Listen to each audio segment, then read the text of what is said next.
Le. Dang, Do we say lit too much? Too much, dude.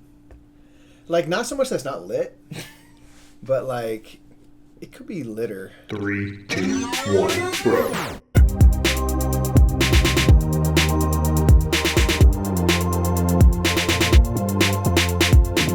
Hi, everybody. Hey! My name's Nick. I'm Mike. We're the brothers Murph, and this is going to be the top 10 language-independent games. What does that mean? It means games that are independent of language. No, essentially what it means is that if you don't speak whatever language the game is in, or maybe you're illiterate, you can still play the game. So, what? Just came off insultingly. Like, they're literally illiterate people. Yes, there are a lot But it of just came off a little bit like, or if you're a dumbass. Or if you can't freaking read. I was like, No, how that's dare not I'm what like, it oh, is. well, no, yeah. There's a lot of population in the world who is still illiterate, you're you know? right. So I was showing my privilege there. I apologize. Indeed.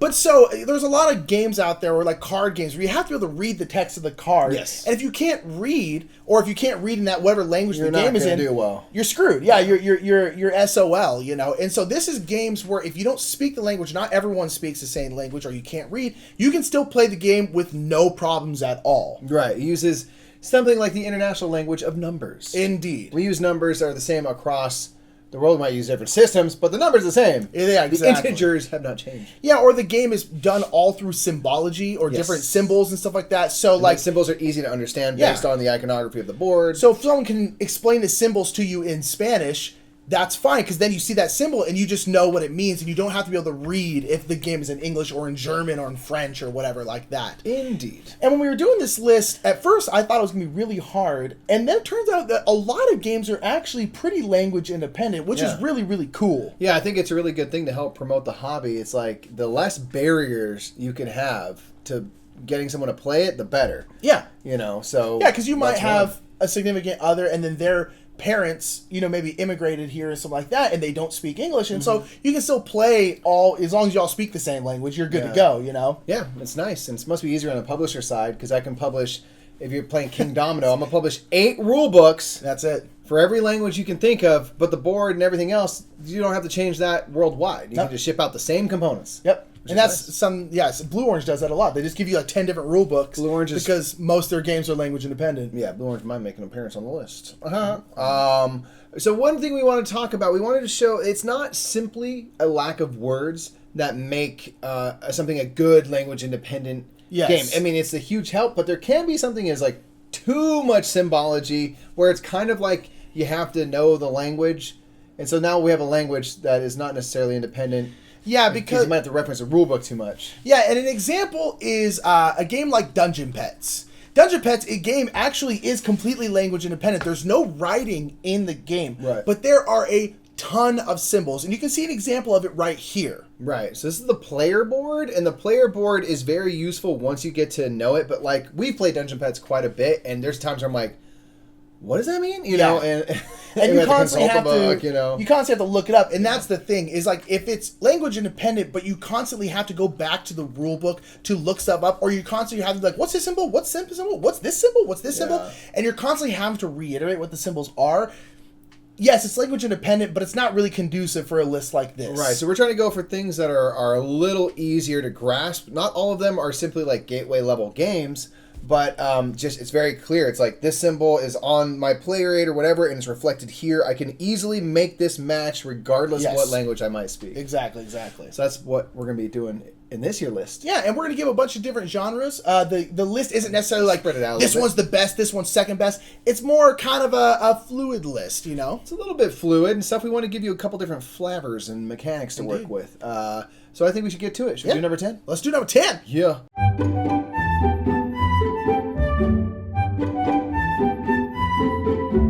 So our number 10 is Jaipur. Jaipur. Jaipur is an awesome little card game. It is.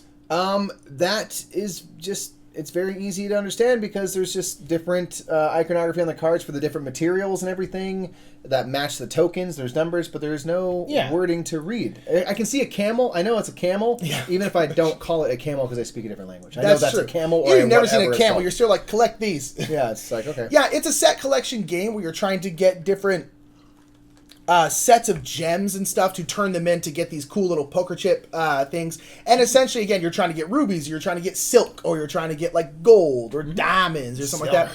Or you're trying to get a bunch of camels. But again, it's just you're just looking at the symbol of a ruby, and you're like, oh, I turn these rubies in, I get that many ruby tokens and stuff like that. Special tokens on the back have 3, meaning if you played 3 cards, you get one of these 4 and 5. So exactly. It's all, quick so and it's easy. super easy, and this also is a 2-player only game. Yeah. Which is really, really Very wonderful. compact. Exactly. You can play it anywhere. And it's also in a really great app. So if you're playing with someone across the world, you can still play the same game because it doesn't really matter that you speak the same language because you don't really, especially if you're playing on an app, you're not talking at all, so it doesn't really matter. But it's a great little game, but again, completely language independent, and it's just symbology, but it's very simple, very easy to get into, and you can play with whoever, Yeah, and fairly, easy mechanics. So Jaipur is our number 10. Woo! Let's do number 9.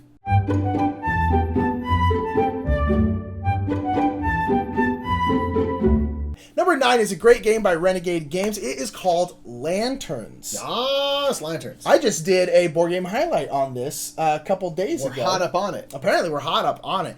This is a great game. It's a set collection game where you are doing a harvest festival and you are trying to collect different cards that have lanterns on them. And you're trying to turn in sets of those lanterns to get dedication points is what they're called. Because you're dedicating the lantern festival to the emperor. Whoever's the most points at the end of the game wins, But it's a great tile laying game. But again, all of it is just done through colors/shapes of lanterns. So it's also colorblind friendly.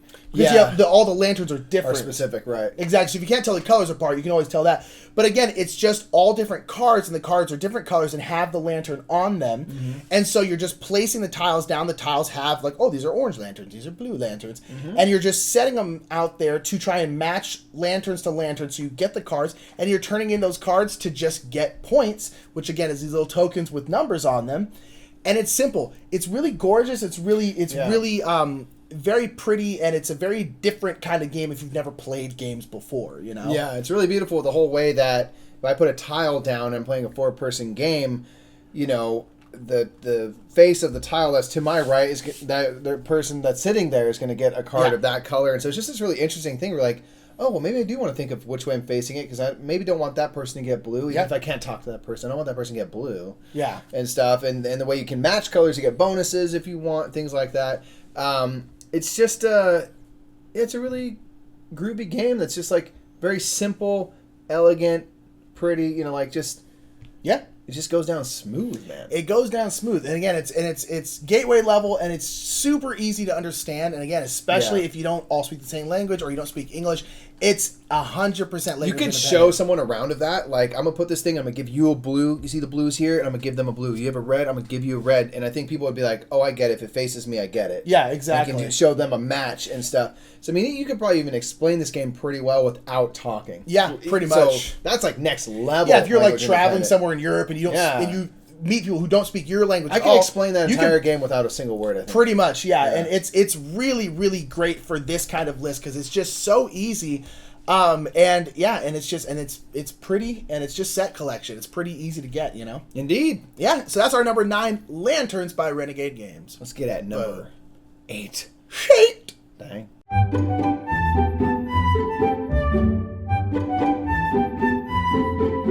So number 8, we're going to head to the high seas and erase and piratry and I was going to say bedazzledry, but that... Bedazzledry. I mean, if we get a bunch fancy-ass pirates. If we get a lot of gold, I'll be taking your gold now. Just pinky rings. rings. Like, just costume jewelry. They're like, it's not worth anything, but that does look great. I look good. We're going to be talking about Jamaica is the game. Indeed.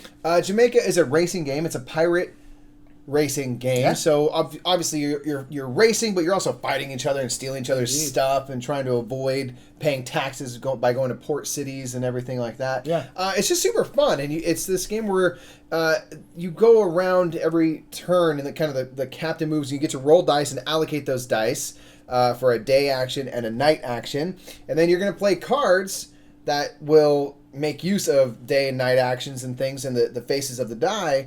But everything's just really clear symbology. Yeah. If you're going to move your ship forward, it has a little green arrow pointing forward, and it shows like the night side with the moon and the sun, and like the iconography is really cool, and it's just It's easy. Everything is on the board is really clear.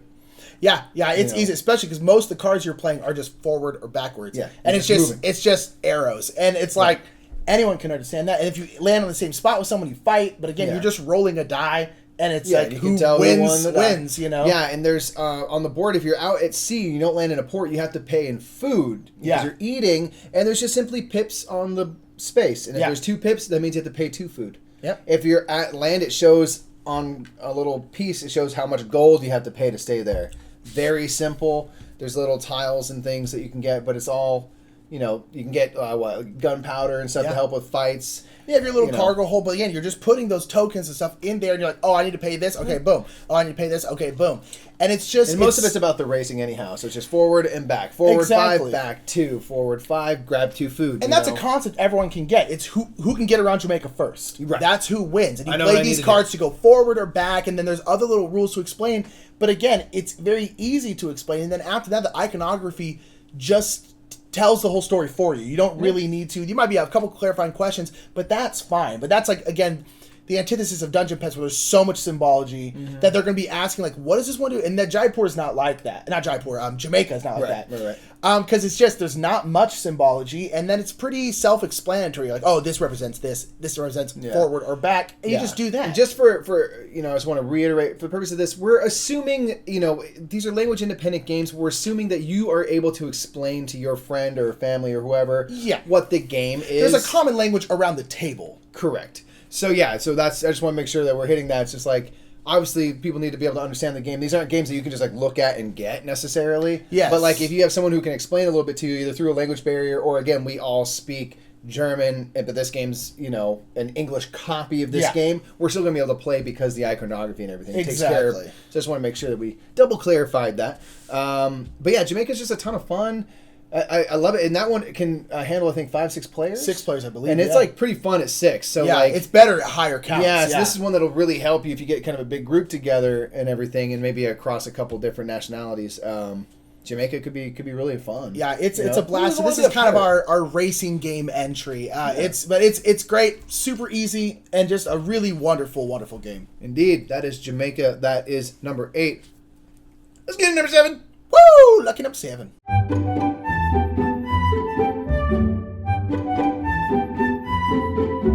Number 7 is a great game, especially for newer gamers, because it's got such a good gimmick, and that is Potion Explosion. Potion must splosh. Potion must splosion.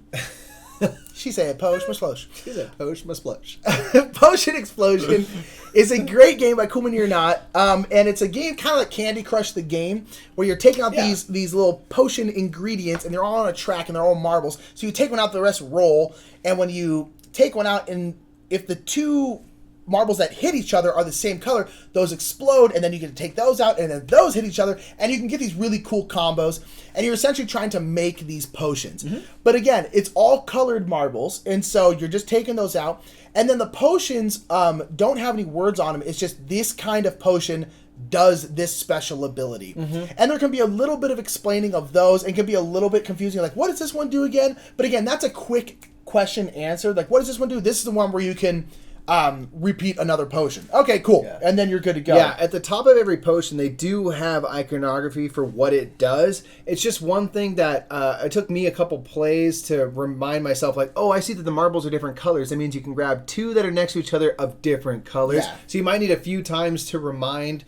But then once you know that a little bit, then the iconography is, at first I dogged and I was like, the iconography is terrible and and you can't understand it. I'm like, oh, no, actually it's good. I get it now. I just didn't know the game well enough to remember, oh, that sticky potion does this. Exactly. And there's like 8 different potions in the game, but you're only playing with 5 of them, so you don't have to explain. 6 of them, but. 6 of them, yeah, but you're not playing with everything, which is also nice.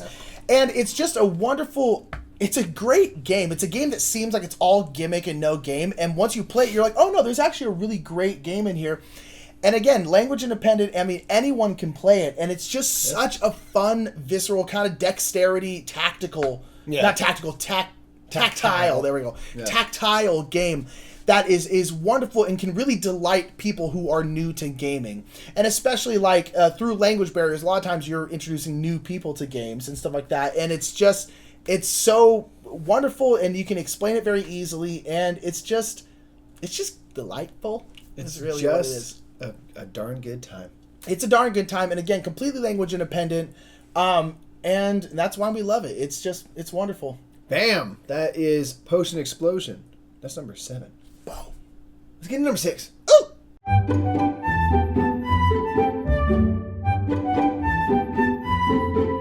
All right, so for our number 6, we're going a little higher strategy. It is nice to know that there's a decent amount of like heavy-ish games that are actually pretty darn language independent. It's nice. I think, again, it's just less barriers to people learning and playing board games.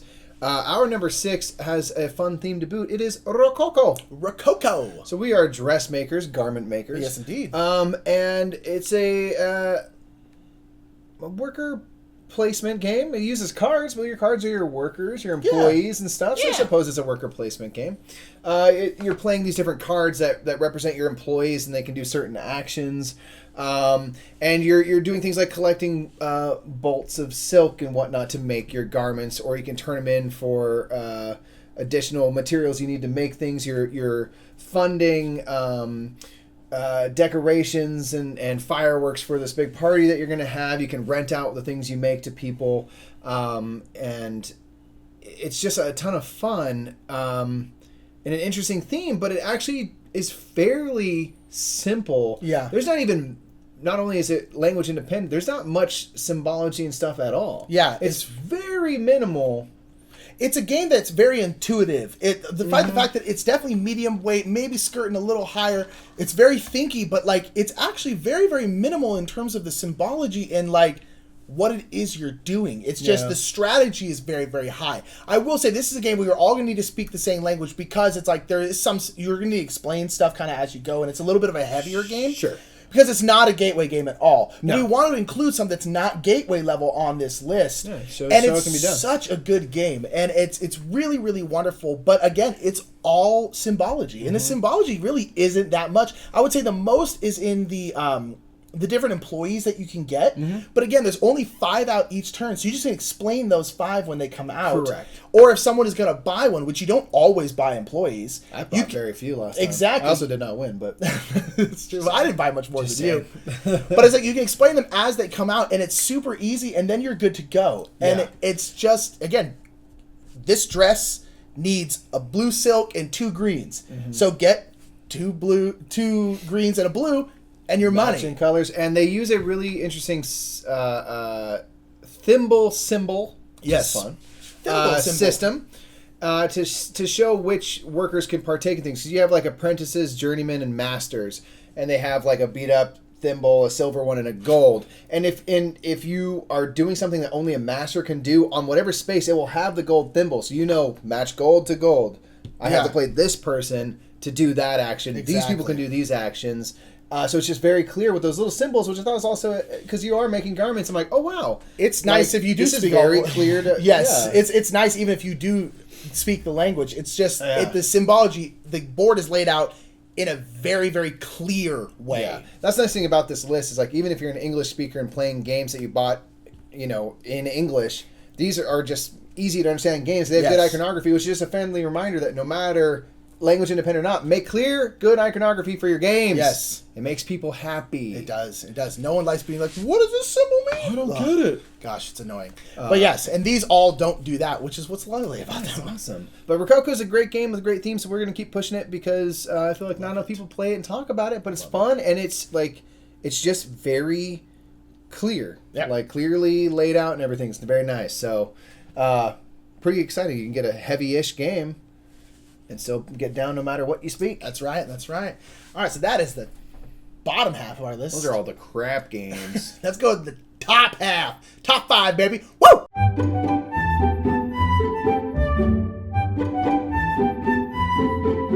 All right, our top 5 is a bit of a special one, and we wanted to include this one because we think it's cool that this game is very, very app-driven. Now, you can play the game without the app. There is that version in the game, and they allow you to do that.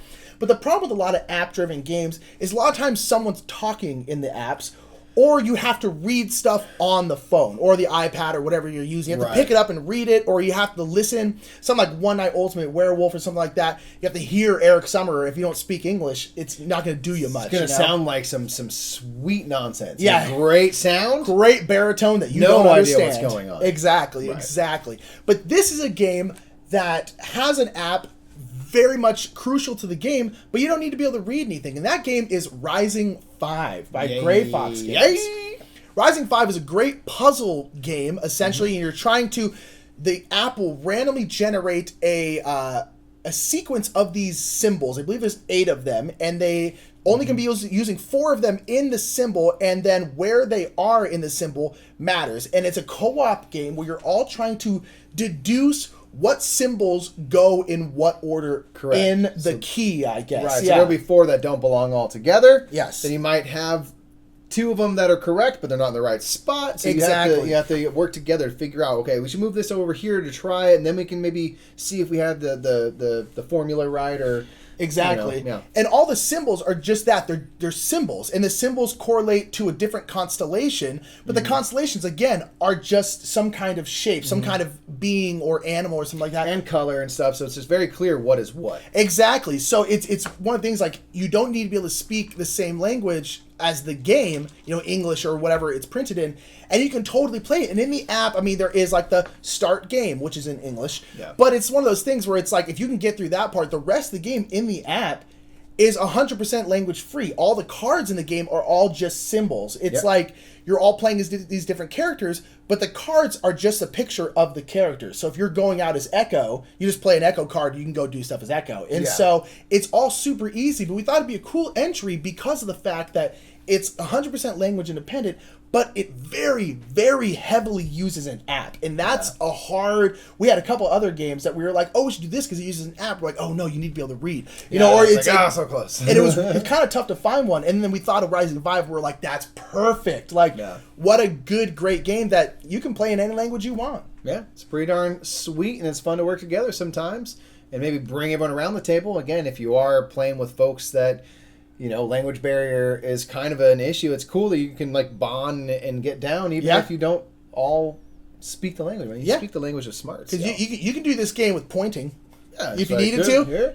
You can do gestures the whole time. Yeah, if you really needed to. Why not try? It'd be a little tough, but you can get it done. Why not try? Just 100%. add a challenge right there. That is Rising 5, everyone. And that's our 5. Rising 5 for 5. Oh, I wish we planned that. We did not. I love it. That just happened. But we're going to get into number 4. Keep this co-op train going. Dang.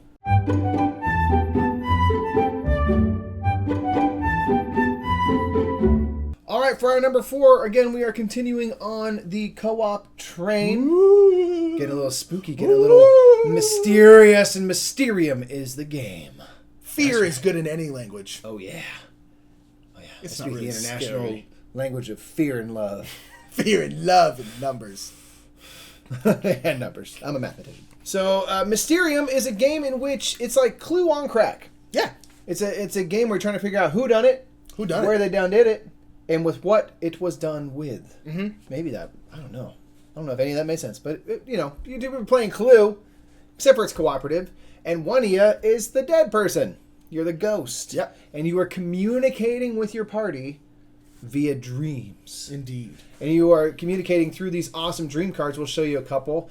And they are all abstract. Yep. Colorful, strange, Trippy, and meant to be interpreted however they will be interpreted. Yeah. So you're just trying to read your audience and be like, I think Nick will get that if I put It's this about playing here, the people, not the game. yeah, then it's like this old lady. And so, and so obviously because dreams don't really happen in words, nobody dreams of just a book being read.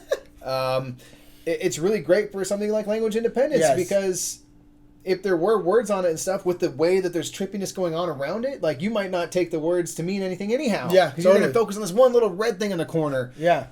And that's really fun to communicate in the abstract. Yeah. And try to make something make sense out of it. It's a really cool, interesting challenge.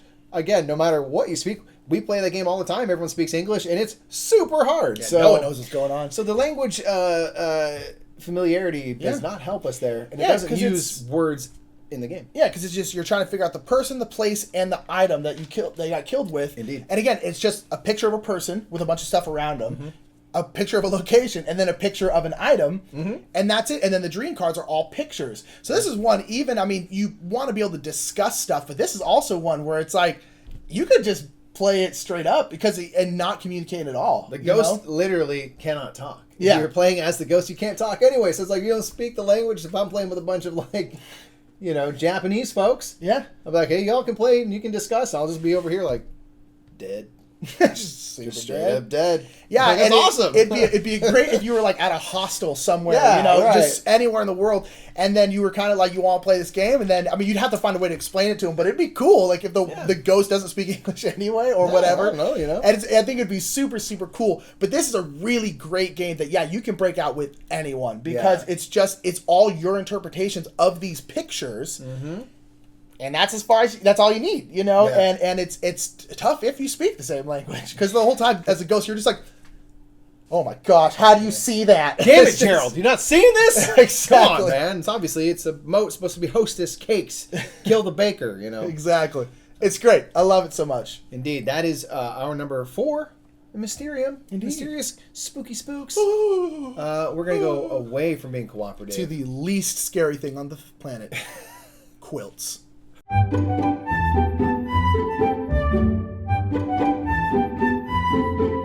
Number 3 is another 2-player only game. Dude, I thought thematically about it because, if you're scared of ghosts, you hide under the blankets. You're like, exactly, because you're hiding under a blanket that you're making yourself in a game called Patchwork. You're trying to stitch a blanket before the ghost gets you. Oh god! Oh! Crocheting has saved me again.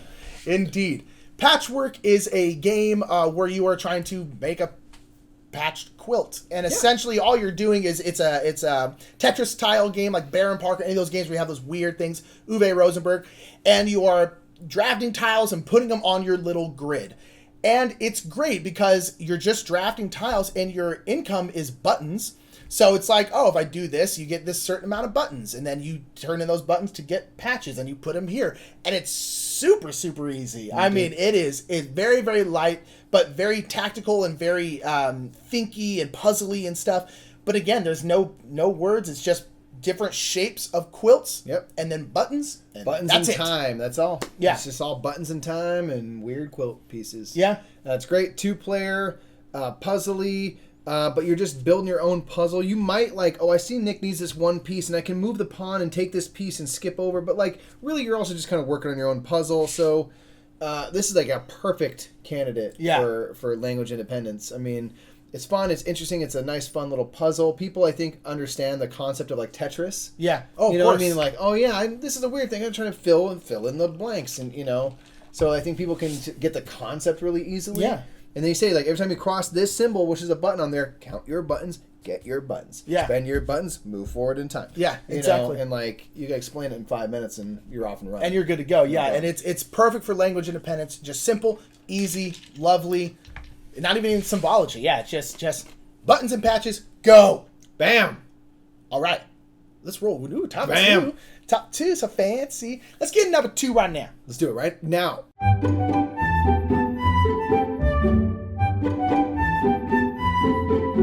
Our number 2 is all about building friendships, but also mostly building a city. Talking about Quadropolis. Where's the friendship? Well, I was thinking because, you're bridging the language. Oh, okay. I building get a bridge to friendship. I think in the game, is there a friendship mechanic? I've never known about. It's an expansion. There you go.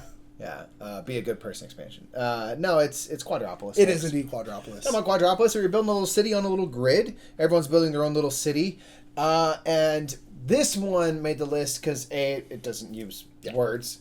I give it at this point. But this game, they have the little scoring sheet player aid, which shows you how the various tiles. There's things like harbors and stores and apartment buildings, and if you're playing the advanced mode, you have skyscrapers and municipal buildings and parks and stuff, and it shows you how they all score. Yes, and it's on the cleanest player aid ever. It's so nice. Days of Wonder killed it with this, man. Yes. It's just if you have a park, for every apartment that is orthogonally adjacent, you get this points and then this points and this points and this points. So easy. Yeah, and not a word on it. Not a word on it. It just harbors. You want to put them in a line, and it shows like put them in a line. It goes like this.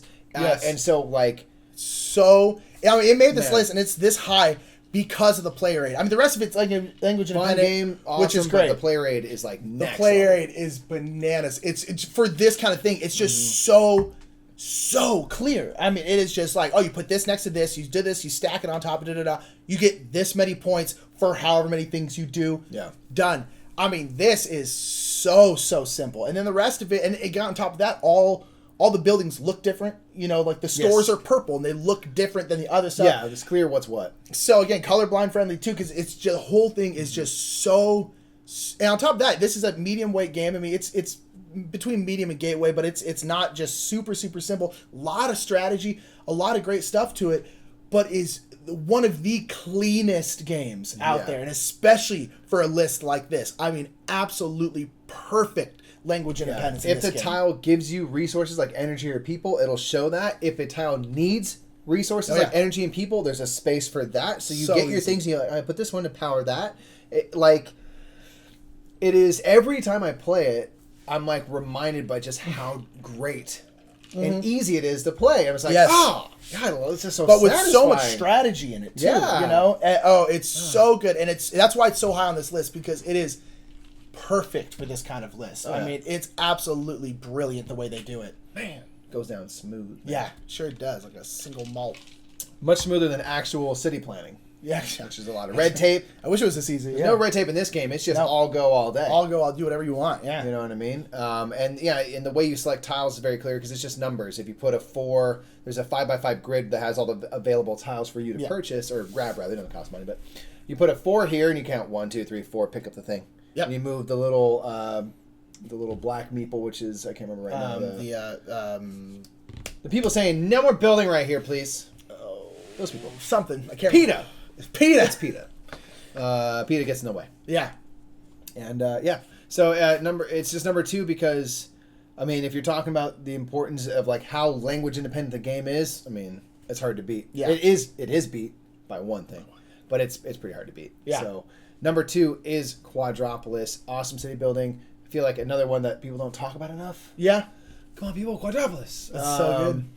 And so it's high up on our list. It's a game that we really love, and we love for just the cleanliness of it. So that's our number 2. Let's get into El Grande, number 1. Number 1.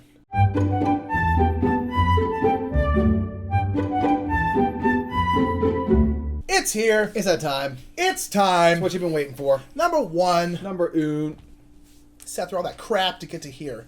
Our number 1 is a game called. I'm staring down the barrel for this. It's a game called Photosynthesis. Yes. Photosynthesis is a game by Blue Orange Games, which all their games for the most part are pretty darn language independent. See how we tease it at the beginning because it's at the end? Indeed. M. Night Shyamalan that. M. Night Shyamalan that. Pow! Except it's not a twist at all. Not at all. Yeah.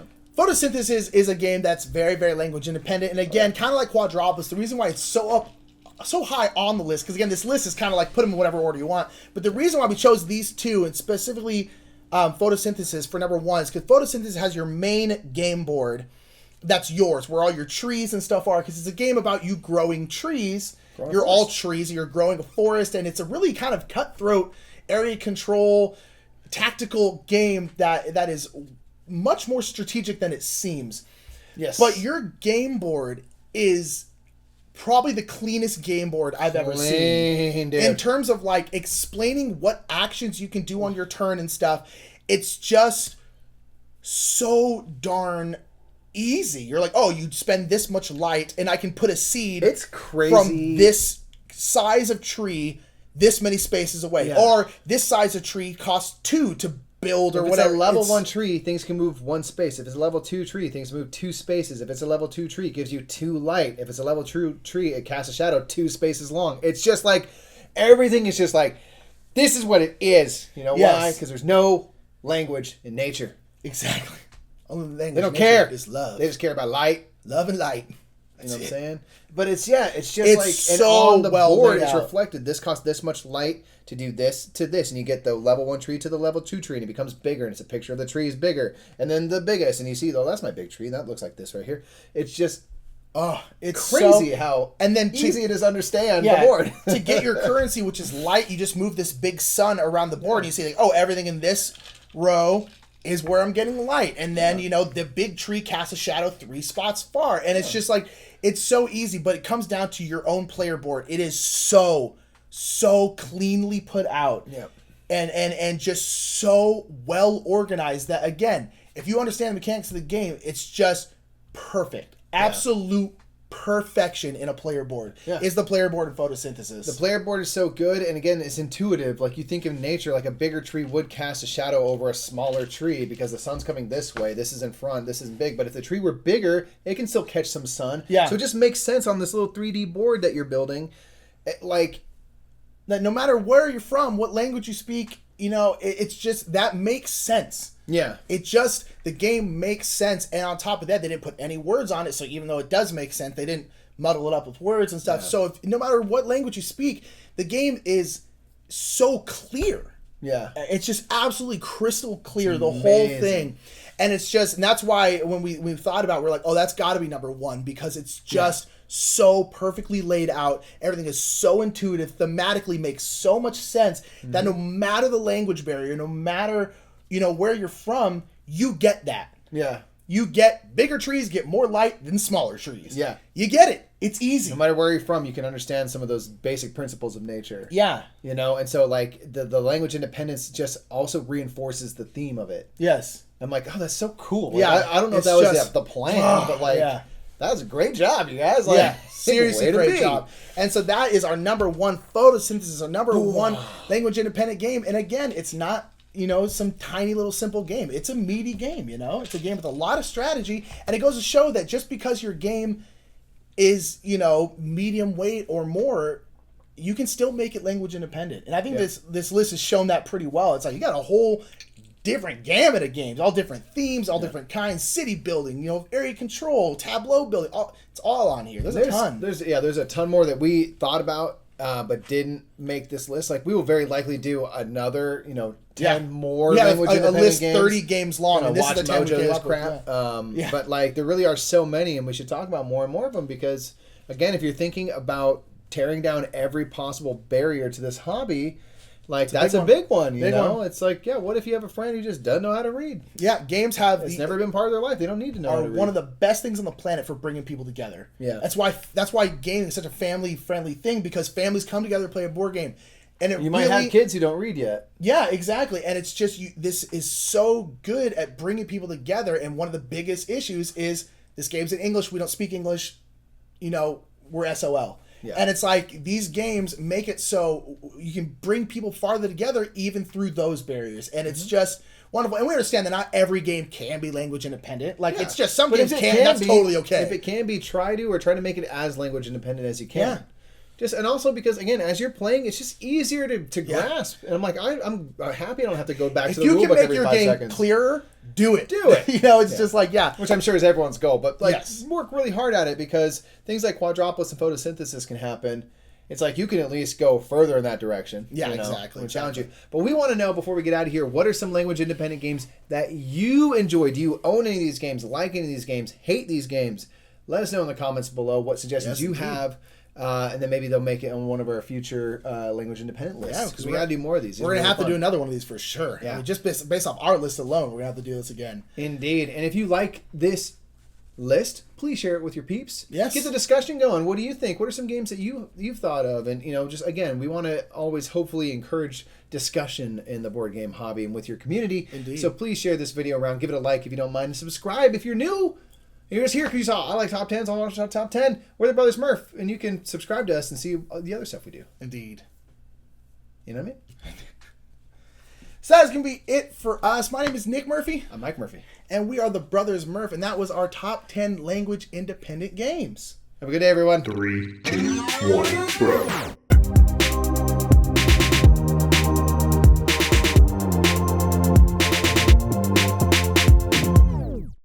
If you like this video so much, then you should go and click subscribe. And if you want to play some awesome games, then baby, you should check Restoration Games. Oh yeah, and this game, Don't. This game sucks.